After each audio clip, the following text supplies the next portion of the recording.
My name is Gerald Schroeder. I have a, thank God, a strong science background from MIT, Massachusetts Institute of Technology, bachelor's, master's, PhD, 7 years in the physics staff, seen a whole range of atomic bombs detonated, moved to Israel, met my wife, Barbara Sofer, a great writer, and then teach Torah and science. So luckily, I'm lucky that I have the two that come together.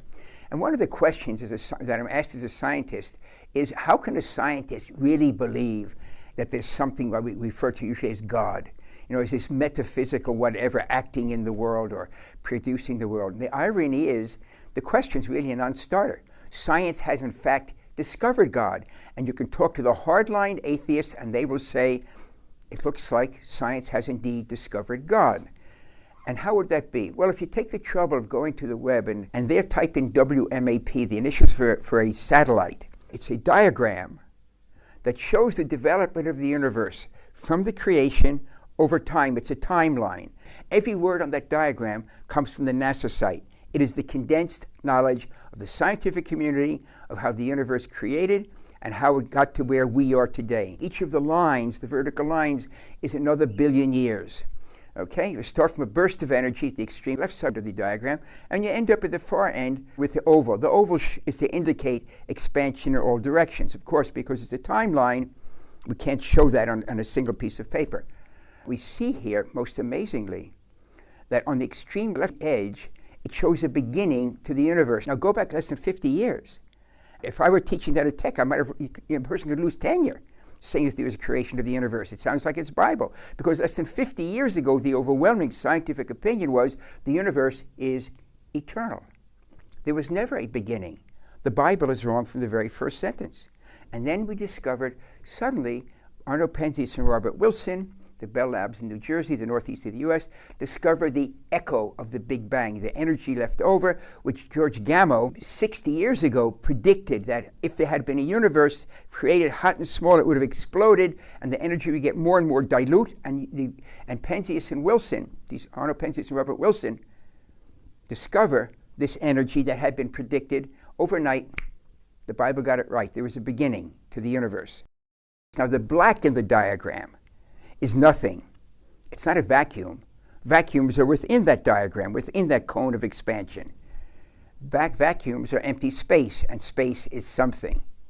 The black of the paper around the diagram is nothing. It doesn't fit in our human brain because humans think in a box made of time, space, and matter/energy. No human, as clever as they might be, as expansive as they might be, thinks out of that box.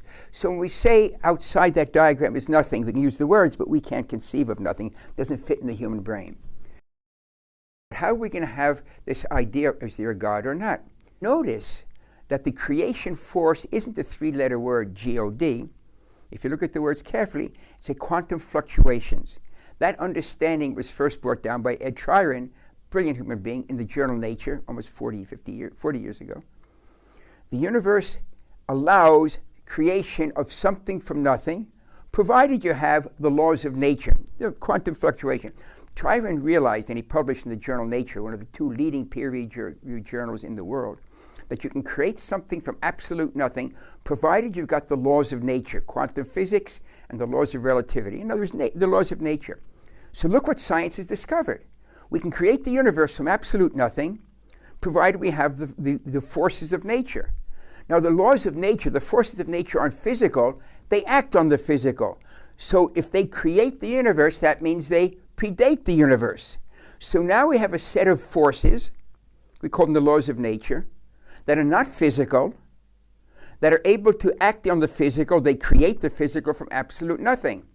And they predate the universe, which means they predate our understanding of time. Put that together and it sounds very familiar. If you haven't noticed it, that's the biblical definition of God.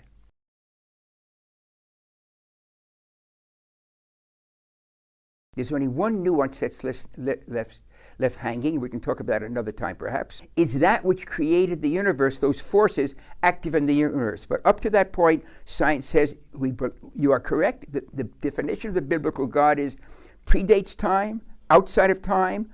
God is not a physical being, is a force, and it creates the universe. you'll notice that the opening chapter of Genesis, the only name for God is Elohim, God as manifest in the universe. Science has indeed discovered the biblical God. Well, we just need one part left, crucial. That which created the universe is also active in the universe itself. The very fact that you're watching this now pretty much establishes that point.